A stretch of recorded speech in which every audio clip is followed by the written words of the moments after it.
Alors, bien le bonjour en ce tout nouveau vlog que je démarre le mardi, en fait, pour une fois. Parce qu'encore une fois, cette semaine, j'ai étiré mes lectures jusqu'à la toute fin pour pouvoir vous faire un petit retour sur des lectures que j'ai complétées, en fait, hier soir, mais quand même, j'ai fait un petit retour aujourd'hui. Donc, bref, trêve de blabla, mais c'est le début du nouveau vlog. Hmm, tout ça pour ça. Alors, encore une fois, à quoi va ressembler cette semaine? Eh bien, écoutez, je vous épargne la tergiversation de lecture audio parce que, étant donné qu'on est mardi, que je suis rendue à la fin de la journée, ben, j'ai déjà dû faire un choix pour une lecture audio et j'ai essayé plusieurs choses et je me suis arrêtée finalement sur quelque chose d'un petit peu plus rassurant, entre guillemets. En ce moment, ça me fait bien d'avoir des petits repères rassurants. Donc, c'est le tome 3 de la série des Loveday and Ryder de Faith Martin. Donc, où on va retrouver Trudy Loveday, qui est une aspirante policière dans les années, je me souviens plus, il me semble que c'est 50 ou 60, mais bref, c'est quand même un moment où les femmes dans la police c'est quand même relativement nouveau, donc elle n'est pas vraiment bien considérée par ses collègues. Elle est considérée comme juste une femme, on va y faire du travail administratif puis des cafés. Plaisant. Mais c'est quand même une jeune aspirante super vue d'esprit qui a vraiment envie de prendre sa place dans la brigade et dont le chemin va croiser un coroner fort particulier, Clement Ryder, qui est un ancien chirurgien qui a dû se réorienter parce qu'il a découvert qu'il avait le Parkinson. Et il va devenir un coroner assez exigeant dans ses enquêtes de coroner. Il ne va pas s'en laisser imposer, surtout pour les experts médicaux parce qu'il vient de ce milieu-là.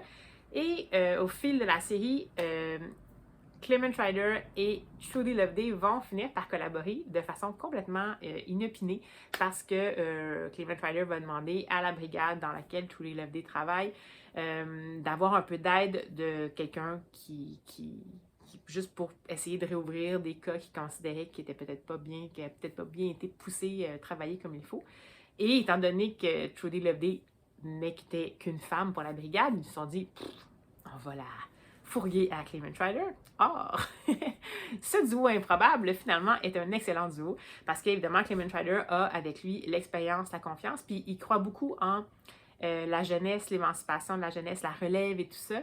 Puis, Trudy Loveday, ben, c'est une jeune motivée, déterminée, encore un petit peu naïve, mais qui est vraiment, qui a du potentiel. Donc, c'est super le fun toujours de retrouver ces deux-là. Donc, je vous ai fait une super mise en contexte, mais je sais pas si tout le monde connaît, j'en ai parlé quand même pas mal, mais juste au cas où les gens, ça leur disait rien, je vous ai remis en contexte pour la série. Et dans celui-ci, on va retrouver Trudy, qui, en fait, une de ses amies vient la voir, une de ses amies d'enfance vient la voir, ça faisait longtemps qu'elle ne l'avait pas revue, pour lui dire qu'en ce moment, elle a un travail à un endroit et il n'y a pas très longtemps, une des personnes qu'elle a côtoyées pendant son travail est décédée par l'ingestion d'un poison et ça a été déterminé que c'était potentiellement un suicide, mais l'amie de Trudy Loveday, elle n'a vraiment pas l'impression que c'est possible que ce soit un suicide. Donc, elle veut vraiment que Trudy aille voir le coroner Clement Ryder puis qu'il essaye de se lancer dans cette enquête-là pour essayer que elle dit ça se peut pas, elle était pas déprimée, c'est pas quelqu'un qui aurait mis fin à ses jours et tout ça. Donc, Trudy décide d'oser aller voir Clement Ryder pour voir si potentiellement il ne pourrait pas y avoir matière à voir tout ça. Et Clement Ryder, ça donne que c'est lui qui va être le coroner qui va entendre en fait les experts pour cette enquête-là. Donc, je ne sais pas ce que ça va donner, mais j'en sais au début. Tout ce que je sais, c'est que c'est une enquête où Trudy Loveday prend pour une fois une initiative, entre guillemets, parce que c'est pas parce que son boss l'a affecté à cette enquête-là pour aider Clement Ryder qu'elle est là, mais bien parce qu'elle a décidé d'écouter son ami et d'oser aller voir Clement Ryder en dehors du cadre du travail. Donc, je ne sais pas trop ce que ça va donner, mais je vais vous en reparler de toute façon au fur et à mesure de la semaine. Alors, sur ces bonnes paroles, on va partir le bal et on va dire, on se lance!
Alors, on ce vendredi matin, je vous reprends pour deux petits trucs. Tout d'abord, en fait, pour deux lectures que j'ai terminées.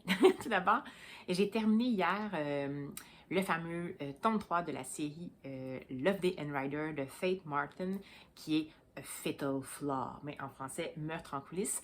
Et en fait, j'ai réalisé que je vous avais pas vraiment beaucoup dit grand-chose sur l'intrigue. Je vais peut-être vous la lire. Je vais vous lire la quatrième de couverture de la version française, puis je vais vous en reparler après. Alors, voici pour la quatrième. 1960.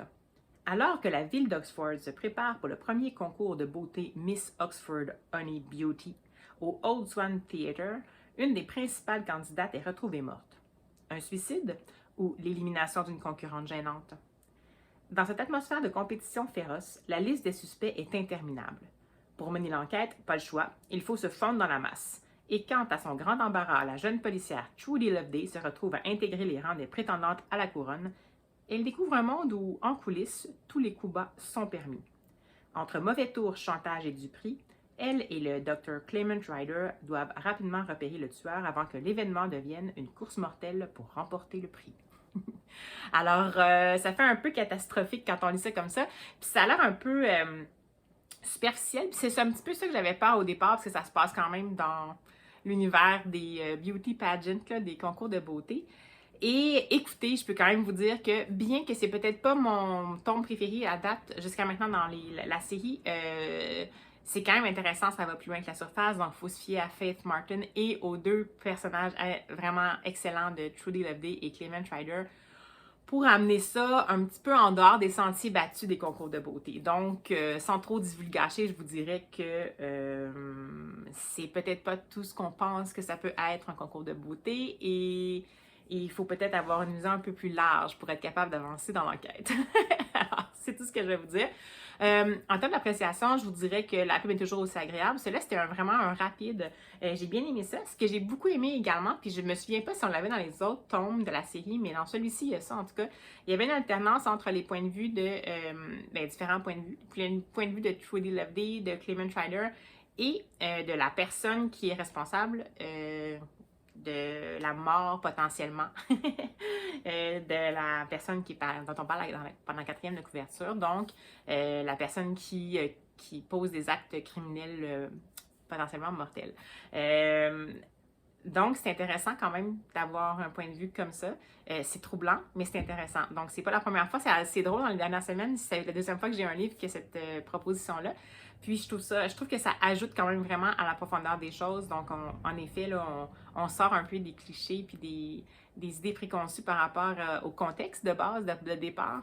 Puis, ça nous permet c'est ça, de comprendre un petit peu plus entre les lignes. Je peux pas vous en dire grand-chose. C'est un policier, fait que faut que je fasse vraiment attention. Mais toujours aussi agréable, bien contente de poursuivre ma série. Cette série-là, en fait, de Faith Martin. Ça vaut la peine. Si vous les lisez en anglais, fiez-vous pas aux couvertures qui sont vraiment quétaines. En français, je trouve que ça évoque bien ce que c'est. Donc, c'est vraiment... c'est le principe c'est pas exactement un cozy mystery parce que ça se prend quand même au sérieux, mais c'est quand même relativement léger, entre guillemets.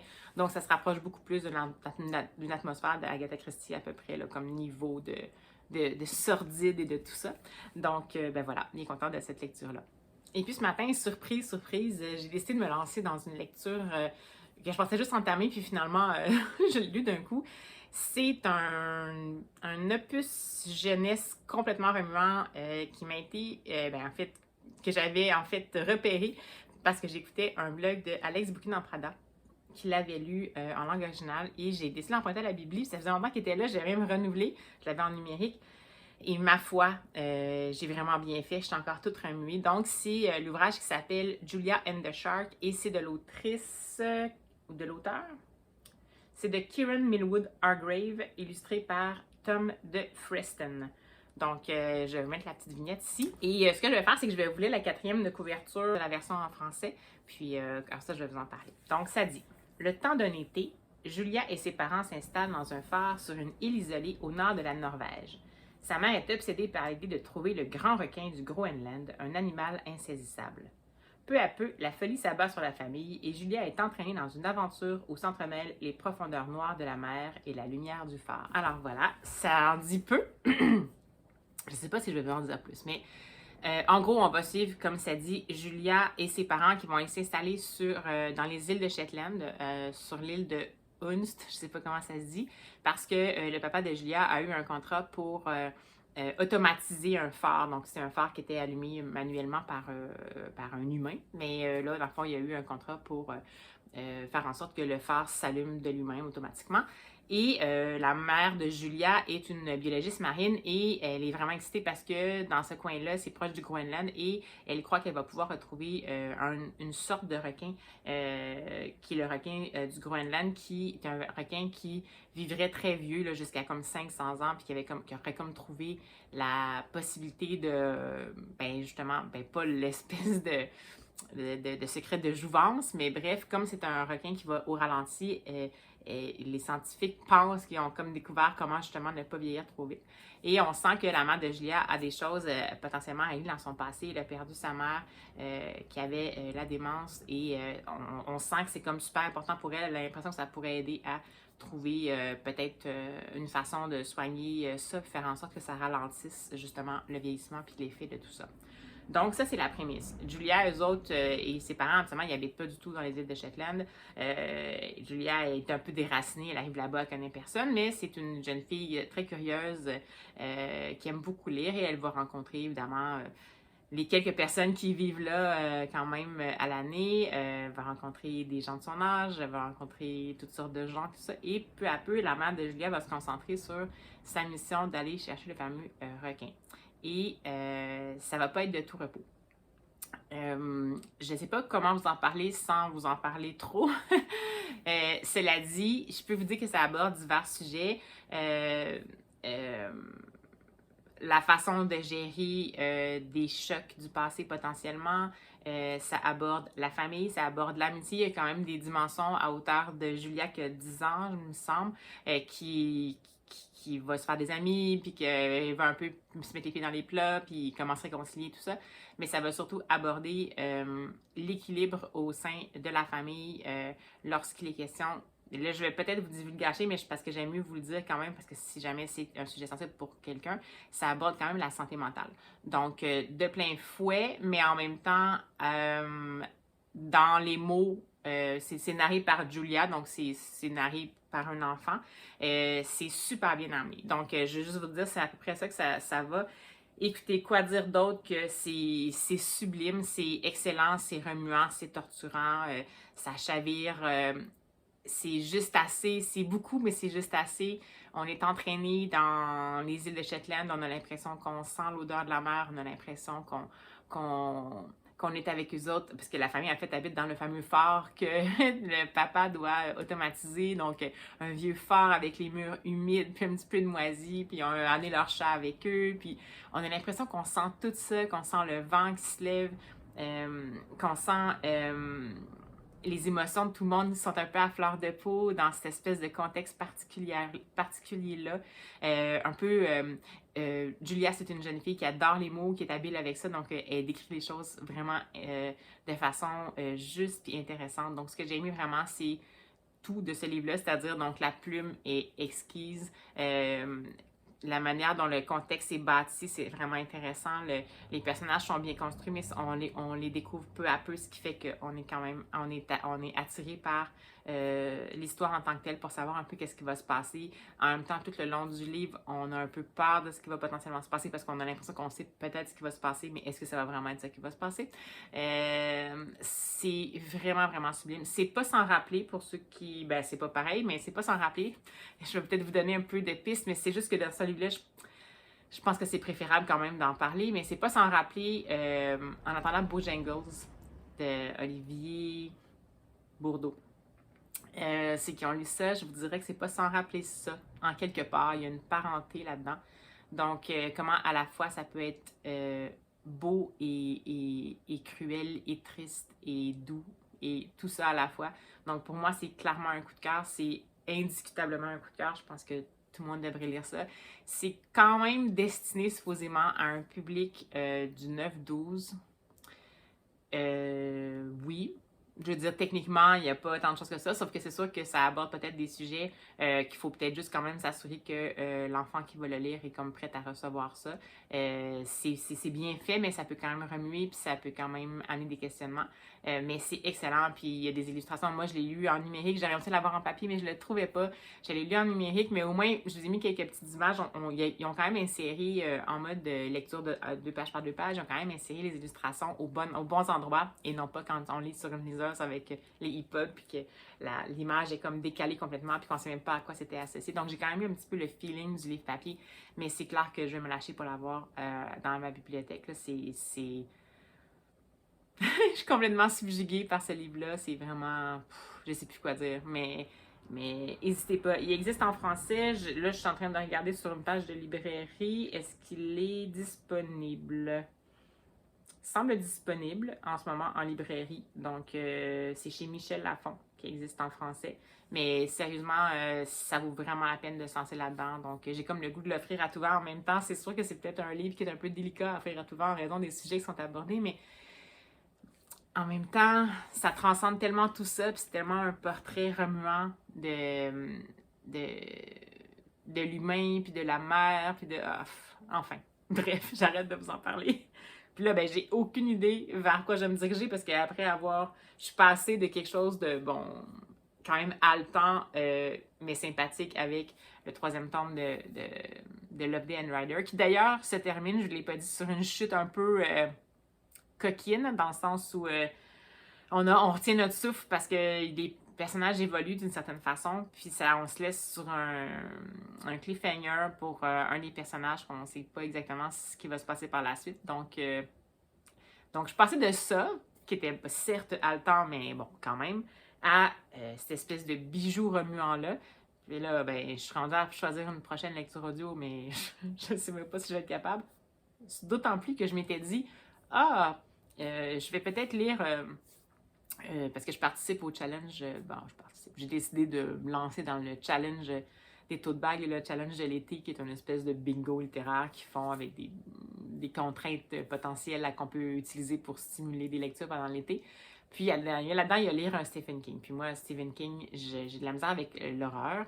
J'avais adoré ce qu'il faisait, qui était non-horrifique, comme on dit, qui n'était pas de l'écriture d'horreur, qui était son fameux 22 novembre 1963. Mais à part ça, je ne les connais pas beaucoup, ceux qui ne sont pas dans l'horreur, puis j'ai un peu peur de mal tomber. Et là, j'étais tombée sur un qui s'appelait Colorado Kid. Puis là, c'est un novella, donc je trouvais que c'était pas mal, c'était quand même abordable. Puis je me suis dit, puis je l'ai trouvé en audio, fait que je me suis dit, je vais pouvoir l'écouter. C'est comme 3 heures seulement en audio, c'est vraiment pas long. Je me suis dit que je pourrais l'avoir terminé potentiellement pour demain. J'ai des déplacements aujourd'hui, puis demain pour le boulot. Mais là, je sais pas si je vais être capable de passer de Julian the Shark, qui est complètement remuant, à genre Colorado Kid, qui est comme une espèce de suspense particulier, un cadavre qui a été découvert sur une île, puis que personne ne sait vraiment qu'est-ce qui s'est passé, sauf 2 personnes amateurs qui essaient de savoir qu'est-ce qui s'est passé exactement. Je sais pas trop. En même temps, la plume de King, je peux dire ça, puis ça, j'avais vraiment un préjugé, puis il faut vraiment arrêter d'avoir des préjugés en général, mais particulièrement littéraires. Stephen King, il écrit pas dans un genre avec lequel je suis à l'aise, parce que je suis très sensible, je suis comme une éponge, donc c'est tout ce qui est horreur, puis tout ce qui est... C'est plutôt qu'il joue dans le cerveau. Stephen King, il est tortueux, puis tout ça. J'ai de la misère, mais il y a une plume extraordinaire. Donc, même si c'est pas un genre avec lequel je me sens à l'aise, c'est sûr que je vais retrouver une plume fine et juste. Donc, pourquoi pas? Peut-être que je vais quand même essayer. Mais bon, je vais vous en reparler de toute façon, à savoir qu'est-ce que je vais décider de faire. Et puis, ben voilà. C'était juste mon petit topo du vendredi matin. Puis, comme d'habitude, vous le saviez bien, je vais vous faire signe dès que je peux. Bye bye! Purement et simplement, la duchesse n'est pas exactement d'accord pour se laisser faire. Donc, à l'aune de ce résumé, le titre prend tout son sens. Et d'ailleurs, si cette histoire vous tente mais que vous ne lisez pas l'anglais, ça sort chez Belfond, je crois, le 24 août prochain. Donc, vous n'aurez pas trop longtemps à attendre.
Et bonjour, alors je vous retrouve en fin de journée.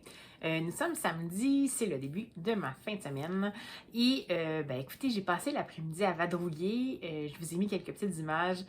J'avais l'intention d'aller à la bibliothèque chercher une réservation qui était arrivée pour moi, mais c'est fermé puisqu'on est à l'horaire d'été puis j'ai pas réalisé. Donc, une fois rendue là, j'étais un peu déçue. Donc, je suis allée noyer ma peine dans des librairies. J'ai fait une friperie, mais j'ai vraiment rien trouvé. Puis, je me suis promenée à la fameuse librairie moderne. C'est ça que vous avez vu comme petites images. Puis, j'ai repéré quelques trucs, entre autres le dernier Élise Gravel. En fait, le dernier album que Élise Gravel a illustré. Et c'est en collaboration avec, j'ai vraiment un blanc. Alors, c'est en collaboration avec Mélissa Molène-Dupuis. En fait, c'est elle qui va écrire le texte. Et c'est Élise Gravel qui fait les dessins. Et le titre, c'est Nutchimit. Je pense que c'est pas encore sorti. Ça va sortir tout bientôt, au début du mois d'août. Bref, c'est ce que vous avez vu en image parce que visiblement, il était déjà rendu dans les étagères. Je ne sais pas pourquoi. Donc, je me suis promenée, je me suis laissée aller. J'ai même découvert potentiellement une autrice finlandaise. Je ne suis pas trop sûre. C'est-tu finlandaise? Je me souviens plus. Adèle Adolphson. Donc, bref, j'ai fait le plein un peu d'idées. Pour une fois, j'ai pas fait le plein de livres. Alors, bravo, Marie-Soleil. Je suis fière de toi. Et puis, sinon, j'ai entamé une lecture audio. Finalement, je n'étais pas nécessairement prévu. Mais ce matin, j'ai écouté la petite vidéo de la semaine de Le souffle des mots. Et elle donnait des suggestions de lecture d'été. Moi, absolument, je suis moins une lectrice saisonnière. Puis je suis moins lecture d'été typique cliché. Mais c'est pas ça du tout qu'elle proposait nécessairement. Donc, elle a proposé un livre qui m'intriguait un peu. Et c'est Et si je danse aussi, je vais juste me mettre le petit résumé. Donc non, et c'est Et je danse aussi, en fait, de Anne-Laure Bondoux et Jean-Claude Mourleva. Et c'était aux éditions Fleuve. Je vais vous lire le résumé. Ça avait l'air vraiment intéressant comment elle en parlait. Et en plus, moi, ça m'a vendu déjà, j'étais déjà vendue à, c'est un roman épistolaire. Puis, c'est ça, moi j'aime bien tenter le coup avec les romans épistolaires parce qu'habituellement ça me plaît bien. Donc, je vais vous lire la 4e. Je l'ai lu avant pour voir si ça divulgachait rien. Je suis rendue à peu près de la moitié. Puis je pense que là, en lisant un autre résumé d'un autre site, je pense que je me suis divulgachée involontairement. Il faudrait vraiment qu'il fasse attention avec les résumés, mais c'est pas grave. Bref, celui-là a l'air correct. Donc, je vous lis ça. La vie nous rattrape souvent au moment où l'on s'y attend le moins. Pour Pierre-Marie, romancier à succès, mais qui n'écrit plus, la surprise arrive par la poste, sous la forme d'un mystérieux paquet expédié par une lectrice. Mais pas n'importe quelle lectrice. Adeline Parmelan, grande, grosse, brune, pourrait bien être son cauchemar. Au lieu de quoi, ils deviennent peu à peu indispensables l'un à l'autre. Jusqu'au moment où le paquet révélera son contenu et ses secrets. Ce livre va vous donner envie de chanter, d'écrire des mails à vos amis, de boire du schnapps et des tisanes, de faire le ménage dans votre vie, de pleurer, de rire, de croire aux fantômes, d'écouter le jeu des 1000 €, de courir après des poussins perdus, de pédaler en bord de mer ou de refaire votre terrasse. Ce livre va vous donner envie d'aimer et de danser aussi. Donc, écoutez. Ça avait l'air quand même intéressant. Et puis, j'avais quand même en tête, en arrière-plan, j'avais Quand souffle le vent du Nord comme repère. Parce que, là, c'est une relation par courriel qui se développe, une conversation par courriel plutôt qui se développe, qui devient éventuellement une relation. Et pour le moment, en tout cas, on n'est pas dans une relation amoureuse. Donc, je ne sais pas trop. L'écrivain a 60 ans, la jeune femme a 34 ans. Ça ne change rien l'âge, mais ça vous donne un petit peu une idée. Et pour votre information, les mots qui sont utilisés dans, sur la 4e de couverture pour décrire la femme, c'est elle-même qui les emploie pour se décrire. Parce qu'à un moment donné, elle essaie de se présenter un peu, puis c'est elle qui précise qu'elle est grande, grosse et brune. Et ça fait partie des choses qu'elle essaie de gérer aussi, donc par rapport à elle-même, sa perception d'elle-même et tout. Donc, jusqu'à maintenant, j'adore ça. Dans le fond, c'est un duo de narrateurs. Je l'écoute en livre audio, puis c'est un duo de narrateurs qui font la lecture. Donc, évidemment, en fait, pas évidemment, parce que des fois, dans les livres audio, c'est pas toujours le cas, mais il y a un narrateur masculin pour le personnage de Pierre-Marie et une narratrice féminine pour le personnage de Adeline. Et c'est vraiment touchant. je sais pas trop exactement qu'est-ce que c'est. C'est vraiment deux, comme ça dit en quatrième de couverture, c'est comme deux personnes échouées, deux personnes qui sont à un point neutre, mais un point mort, un point neutre de leur vie, ils pataugent, ils savent pas trop. Puis c'est quand même Adeline qui a comme un peu plus d'élan, parce que c'est elle qui va envoyer potentiellement un paquet à Pierre-Marie. Et dans le fond, c'est comme elle qui va un peu lancer le bal, mais les deux ont eu potentiellement des expériences pas évidentes dans les dernières années. Des expériences qui sont de l'ordre de l'humain, du quotidien. On n'est pas nécessairement dans les grandes choses novatrices. Mais c'est tellement intéressant comment c'est fait. Le rythme est très bon. Puis je vous dirais que un roman épistolaire en narration audio, c'est chouette, c'est vraiment dynamique. Donc, écoutez, je m'attendais pas à ça, mais c'est clair que j'ai comme pas trop eu envie de... C'est ce qui a fait que j'ai en plus traîné un peu sur la route aujourd'hui parce que j'ai continué mon livre audio dans la voiture. Puis je pense que je vais peut-être en poursuivre une partie ce soir, puis je l'ai emprunté en numérique quand même aussi pour pouvoir le poursuivre. Mais c'est clair que je vais sans doute le terminer demain. Puis jusqu'à maintenant, je sais pas ce que ça va donner, puis je vais attendre de voir la fin. Mais jusqu'à maintenant, disons qu'il est sur la bonne pente pour au moins une excellente lecture, si ce n'est pas plus. Alors, on verra bien, mais ça se peut que je dise merci le souffle des mots pour ça, parce que, écoutez, c'est vraiment, là, j'ai fini d'écouter sa vidéo, ça m'a intriguée, j'ai regardé s'il était disponible sur une des plateformes que j'utilise pour, dans le fond, pour avoir accès à des livres audio, donc bibliothèque, etc. Et c'était là. Donc, je l'ai téléchargé, je l'ai mis sur mon téléphone, puis j'ai commencé à l'écouter sans me poser d'autres questions, en suivant l'élan de mon cœur de lectrice. Et puis, ma foi, ça semble avoir été un excellent plan jusqu'à maintenant. Donc voilà, je voulais juste vous dire ça parce que c'est là où j'en suis. Alors, dès que j'avance plus ou dès que j'aurai terminé cet opus-là, je vais vous reprendre. Ça se peut que je vous reprenne avant si jamais je lis autre chose ou si je me promène encore. J'ai beaucoup de temps devant moi cette semaine, puis mon copain est moins dans les parages, disons, on va dire ça comme ça, temporairement parce qu'il est en voyage. Donc, écoutez, j'ai pas mal de latitude. Je sens que ça va lire potentiellement beaucoup parce que j'ai pas nécessairement envie de passer mon temps devant l'écran. Donc, c'est ça. Vous allez venir avec moi de toute façon dans ce beau périple. Alors, à tout de suite. Je vais pas lire le courrier parce que ça spoil à chaque fois ce qu'on a dans la box. Et par contre, j'ai vu que le livre en question, et je ne peux pas regarder mon disque avec, c'est celui-ci, donc c'est les Happily Never After, mais c'est le tome sur Isma. Et j'ai déjà un tome dans ma bibliothèque qui est en face de moi, qui est sur Vanessa. Je crois que c'est la collection qui revisite l'histoire d'amour des méchants. Ouais, les histoires d'amour finissent toujours mal, donc les méchants n'ont pas le droit à leur histoire d'amour. Et bonjour, alors nouvelle prise de vue dans la studio mobile parce que j'ai pas mon trépied habituel, mais finalement c'est peut-être pas si mal cette prise de vue-là. Alors voilà, je vous prends aujourd'hui, nous sommes dimanche, un dimanche qui s'annonce très chaud dans les cigales dès le matin. Voilà, il y en a qui s'en vont à la plage, mais moi je me suis dit, il me reste 4h30 de mon livre audio en cours qui est Et je danse aussi de Anne-Laure Bondou et Jean-Claude Mourleva, c'est ça. Et pourquoi pas aller faire une petite balade en véhicule électrique pour aller d'abord chercher mon fameux livre à la bibliothèque que j'ai pas été capable de récupérer hier parce que c'était fermé en horaire d'été. Et après ça, je m'étais dit, peut-être que je pourrais aller faire un petit tour à certains endroits aux États-Unis que je connais qui sont très pittoresques, que j'aime bien. Mais j'avais pas vraiment envie de traverser la frontière parce qu'on est dans les semaines, nous autres, c'est de la construction, donc ça va être vraiment plein. Alors je me suis dit, je connais un endroit. Je vous ai déjà amené là, mais ça fait un moment, donc je vous en parle pas tout de suite. Puis si tout va bien, je devrais aller faire un petit tour à un endroit qui pour moi fait vraiment penser à une petite ville des États-Unis et qui va peut-être me permettre de trouver quelque chose que je cherche. Alors voilà, je vous laisse sur le suspense. Ça va durer quelques secondes pour vous. Mais on se reprend dans quelques temps pour moi parce que j'ai quand même pas mal de route à faire, mais tant mieux. J'ai une bonne écoute à faire, un bon livre audio avec moi. Et voilà, on se reprend tantôt. Alors, petit coucou en direct de la studio mobile, comme d'habitude. Alors, j'ai enfin réussi, je passe à la bibliothèque, j'ai enfin réussi à récupérer ma réservation. Et je vais vous la présenter. C'est donc Beowulf. Je vous montre ça ici. Beowulf de Boulet et Weinersmith et c'est chez Albin Michel. Donc, je vais voir si je peux vous trouver... je m'attendais pas à ce que ce soit ça. C'est en noir et blanc. En fait, j'aurais dû m'en douter avec Boulet, mais j'étais sûre que c'était en couleur, vu que la couverture était en couleur. Mais je suis bien intriguée. Alors, je voulais la 4e. Découvrez les exploits de la fière Beowulf, porte-drapeau de la cabane Cœur d'Arbre.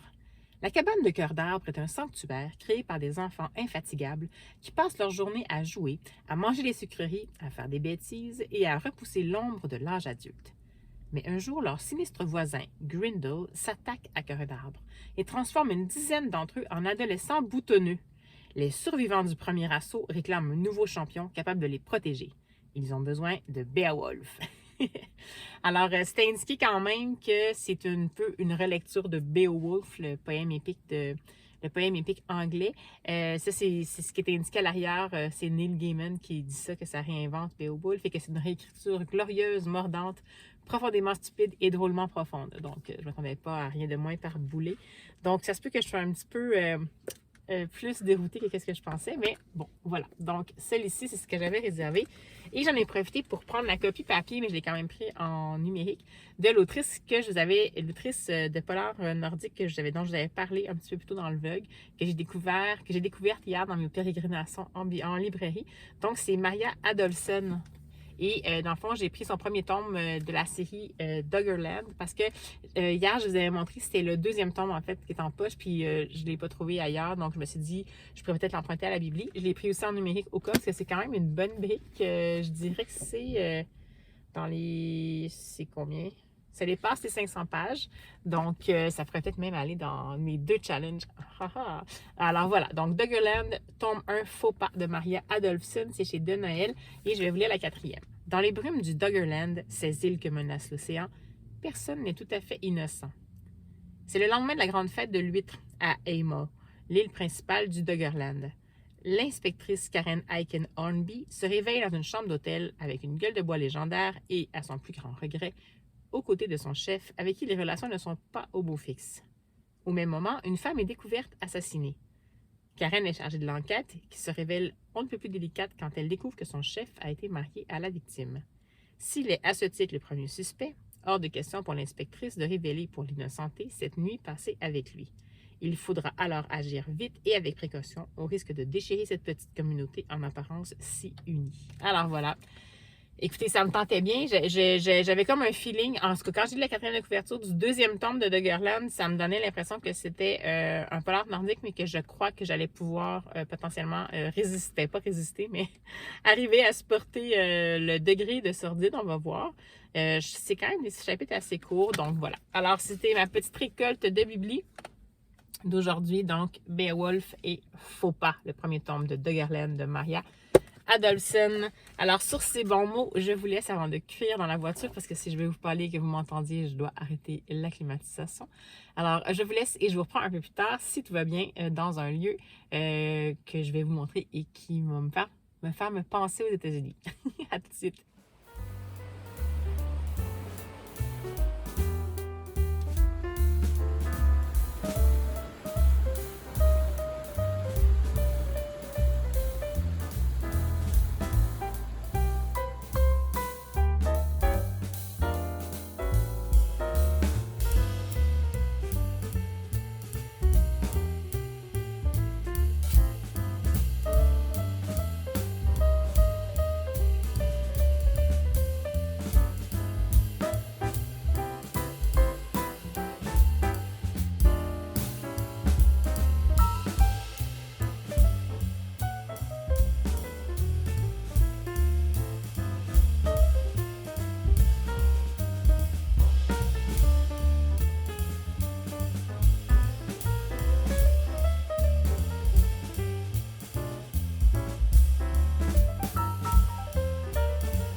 Hey, bonjour! Alors, je vous reprends.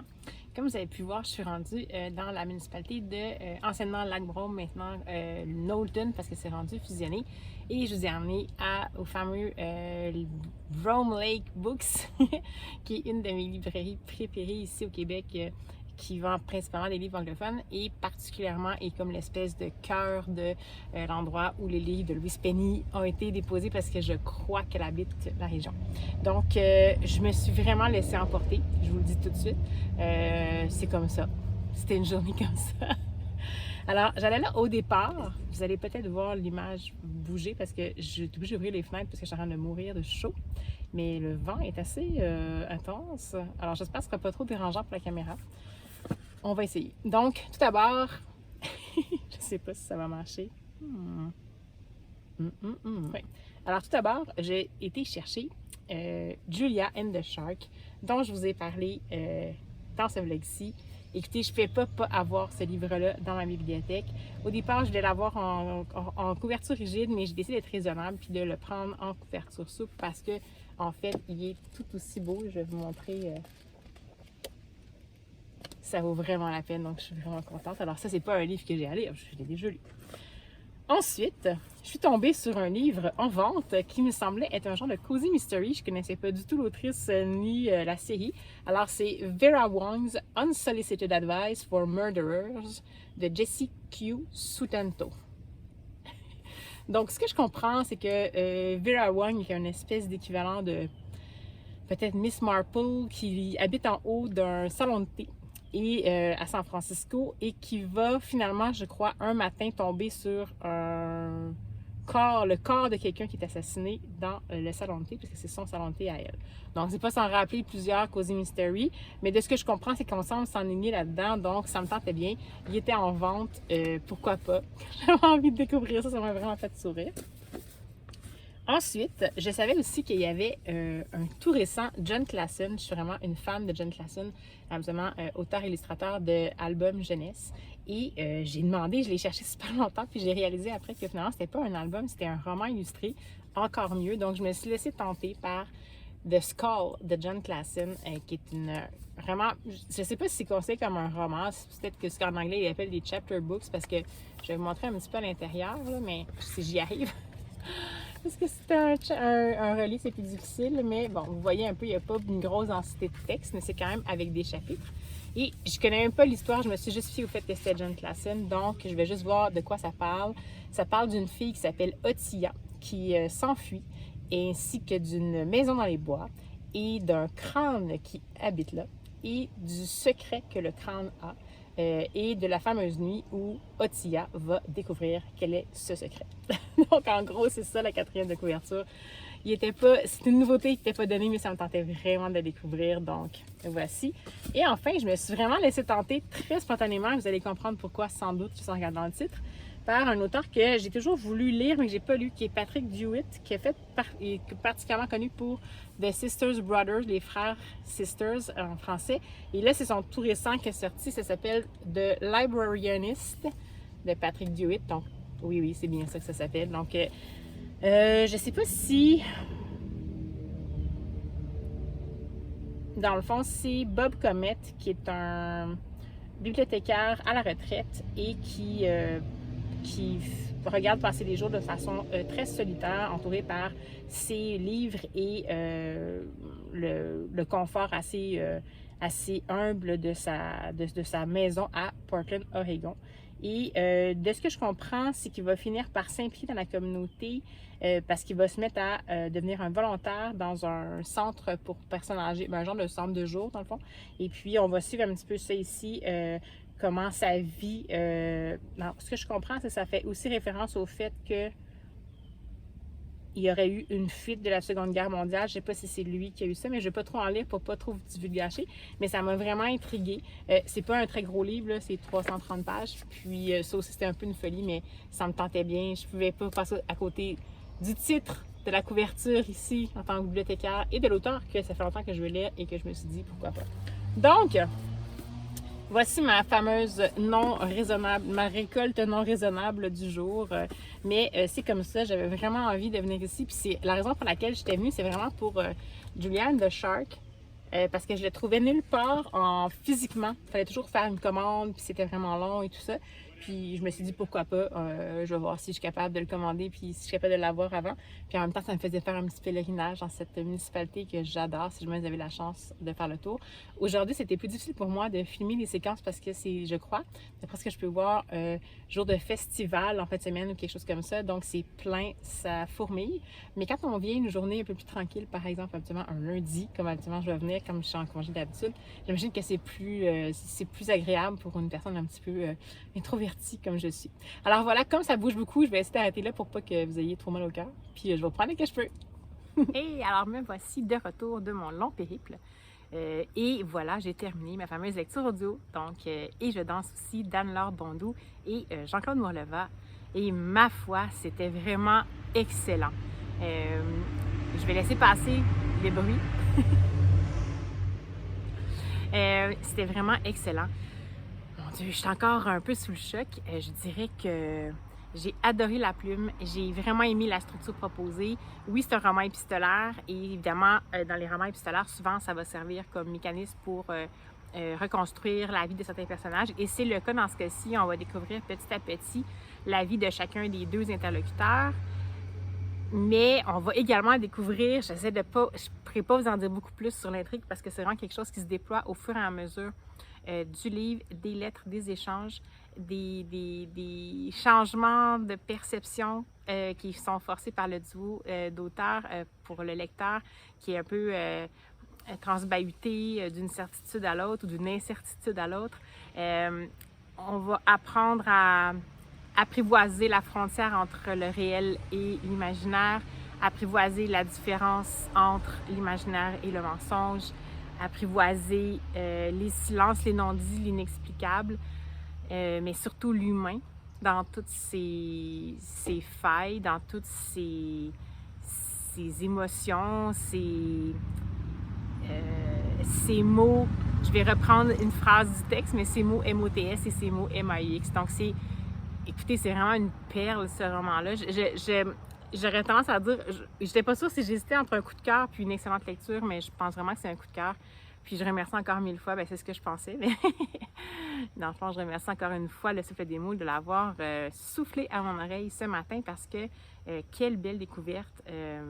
J'étais un peu en mal de roman épistolaire. Ça faisait longtemps que j'ai fait un peu le tour pas mal de ce qui se faisait, qui était un peu dans ma tâche, je vous dirais. Et là, je suis bien contente d'avoir découvert ça. Anne-Laure Bondou, les deux auteurs, je les connaissais dans d'autres sphères complètement. C'est sûr que les deux personnages, je sais pas dans quoi ça avait été publié chez Fleuve, fait que je constate que c'est de l'adulte. C'est vraiment deux adultes qui échangent entre eux.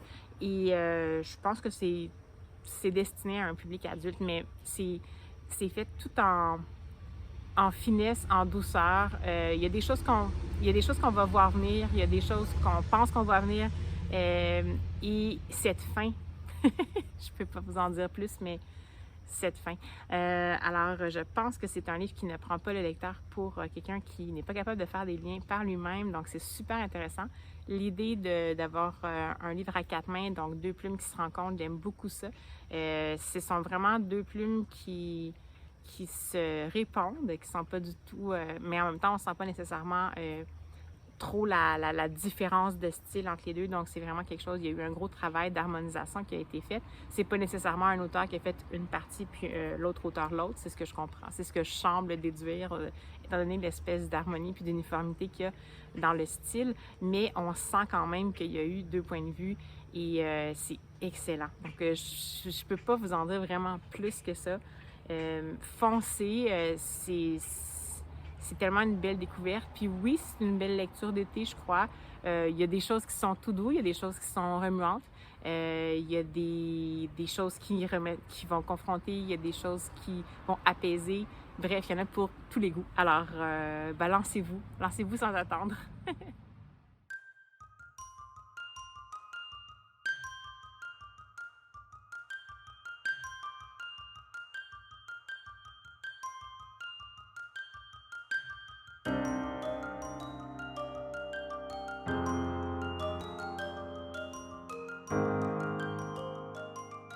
Et alors, je vous reprends. Nous sommes le lundi 24 juillet, je crois. Alors, je vous reprends parce que j'ai finalement fait une petite lecture du matin très remuante. Je m'attendais pas à être remuée comme ça en même temps. Avec l'auteur, absolument, on peut s'attendre à ça. Donc, c'était un livre que j'avais acheté il n'y a pas longtemps, donc Monstre de Stéphane Servant, illustré par Nicolas Juliamis. Et c'est chez Thierry Magnier. Donc, voilà. Alors, je vais peut-être vous relire la 4e de couverture avant de nous en parler, juste pour vous remettre en, vous remettre en contexte. J'y vais. Mesdames et messieurs, chers et tendres enfants, approchez, approchez. Après avoir diverti les rois et les reines, les sages et les fous, notre cirque est enfin parmi vous. Au programme, des numéros exceptionnels à vous faire hurler de rire ou rugir de peur. Et le clou de notre spectacle, celui que le monde entier nous envie, celui que tout le monde craint, le seul et l'unique, le monstre des rêves. Alors, c'est ça ici. Bon, en fait, ça, c'est un extrait du roman en tant que tel, qui est un roman graphique. Je vous en avais déjà un peu parlé. C'est un roman qui alterne des passages avec du texte et des illustrations et des passages en narration uniquement visuelle. Je vous disais que ça m'avait fait penser un peu à Brian Selznick. Pour ceux qui ne connaissent pas Brian Selznick, je vais vous mettre peut-être quelques petites vignettes ici. Si vous ne les connaissez pas, attendez pas, c'est vraiment excellent. Bref, on va y retrouver le jeune garçon, Otto, qui vit avec ses parents dans un village en bordure de forêt, au bout complètement du village. Et on sent que Otto est différent. On comprend que Otto, comme il est différent, il se fait harceler un peu par des jeunes de son âge qui ne sont pas super à l'aise avec la différence, visiblement. Et un jour, le cirque des rêves arrive au village, en fait, et ils annoncent des numéros exceptionnels, bien sûr, comme vous avez entendu, et un monstre qu'ils ne révèlent pas avant le soir de la représentation unique et tout ça. Et lorsque la représentation arrive, tout le monde est rassemblé et on va voir quel est le monstre. Et c'est là qu'on se rend compte que l'histoire bascule et qu'on se rend compte que la perception qu'on a du contexte, visiblement, est peut-être pas celle qu'on pensait. Donc, on va se rendre compte que la monstruosité est peut-être pas ce qu'on pensait. J'ai comme envie de pas trop vous en dire parce que c'est vraiment un livre qui est super habile. C'est-à-dire que c'est une histoire avec ce qu'on appelle des inférences. Donc, le texte raconte une histoire. Dans le fond, l'histoire d'un enfant qui vit dans un village et qui est différent et qui va finir par le biais d'un cirque par rencontrer le fameux monstre qui est mis de l'avant par le cirque, monstre qui va s'évader du cirque finalement et avec qui le jeune Otto va développer une certaine relation. Malgré le fait qu'ils ne viennent pas exactement, visiblement, du même contexte ou qu'ils ne parlent pas exactement la même langue. Et j'ai envie de laisser ça comme ça parce que, évidemment, les illustrations racontent une histoire bien différente et c'est super intéressant. C'est super intéressant parce que ça permet de se faire sa propre idée, ça permet de lire ça au premier ou deuxième ou troisième degré. Ça permet de faire se questionner le lecteur, ça permet d'avoir envie de parler de tout ça puis de savoir qu'est-ce que ça peut bien vouloir dire. C'est vraiment remuant. Les passages en narration visuelle sont vraiment touchants. C'est une belle façon de faire. On comprend que les passages en narration visuelle sont en fait la seule façon que le monstre peut s'exprimer et il s'exprime par le chant. Et comme on comprend que le jeune Otto ne comprend pas nécessairement sa langue, c'est comme ce qu'il perçoit de qu'est-ce qui est chanté, c'est comme s'il perçoit un peu la voix du monstre. Donc, super intéressant. Je ne sais pas quoi dire d'autre, c'est vraiment habile. J'hésitais, là, j'étais pour dire que c'est une excellente lecture. Je pense que c'est un coup de cœur, encore une fois. Donc, cette semaine, décidément, c'est la semaine des excellentes lectures / coup de cœur. C'est un livre que je ferais lire vraiment, vraiment à des jeunes, peut-être fin primaire, peut-être dès 8 ans, ça dépend vraiment parce que les illustrations sont vraiment quand même assez impressionnantes. Je vais donner un bout de la narration visuelle. J'avais tendance au départ, je m'attendais à quelque chose que, tu sais, on peut lire à l'entendre l'Halloween, ça fait référence à un monde de monstres, mais en fait, c'est grinçant comme visuel. Mais finalement, c'est peut-être pas nécessairement ce qu'on peut s'attendre. C'est pas nécessairement halloweenesque, c'est plutôt très humain, visiblement. Et donc, écoutez, j'ai comme envie de vous dire que faut le semer un peu à tout vent. C'est vraiment un bel objet. C'est pas un objet qui est donné. C'est un gros prix, mais c'est un beau travail de l'éditeur. Là, ils ont vraiment, c'est un travail de qualité, c'est du papier épais, un livre relié, vernis sélectif et pleine page comme ça. C'est sûr que ça vient avec un certain coût, mais j'ai vraiment... N'hésitez pas à le découvrir. Je sais que ça fait un peu bizarre parce que je vous en dis pas beaucoup, mais ça vaut la peine. Si vous ne connaissez pas la plume de Stéphane Servant, en fait, c'est souvent une plume qui va justement jouer un peu avec les repères, jouer un peu avec les zones de confort. Il est souvent dans l'humour. Dans ce cas-ci, c'est un petit peu plus sérieux, je dirais. Mais vraiment, ça vaut le coup. J'ai été surprise. Je ne m'attendais vraiment pas à ça. Donc, Monstre de Stéphane Servant et Nicolas Zouliamis chez Thierry Magnier. Et mon Dieu, plongez-vous là-dedans. C'était une superbe lecture. Et si ça vous tente de découvrir au passage Brian Selznick, ça me fait vraiment beaucoup penser à cette formule-là. Donc, il y a aussi étant donné qu'il y a des parties en narration visuelle aussi dans Brian Selznick. Dans Brian Selznick, ça parle du passé. Dans ça aussi, d'une certaine façon, les passages en narration visuelle qui sont la voix du monstre parlent également du passé. Donc, il y a vraiment beaucoup de parallèles, mais c'est pas dans le sens négatif. C'est pas de dire que c'est pas pareil, mais si jamais vous avez aimé Brian Selznick, vous allez aimer ça. Si vous avez aimé ça, allez découvrir Brian Selznick. Si vous avez lu aucun des deux, allez découvrir Brian Selznick et ces livres-là. N'hésitez pas. Alors, ce sera ma dernière lecture de ce vlog-ci.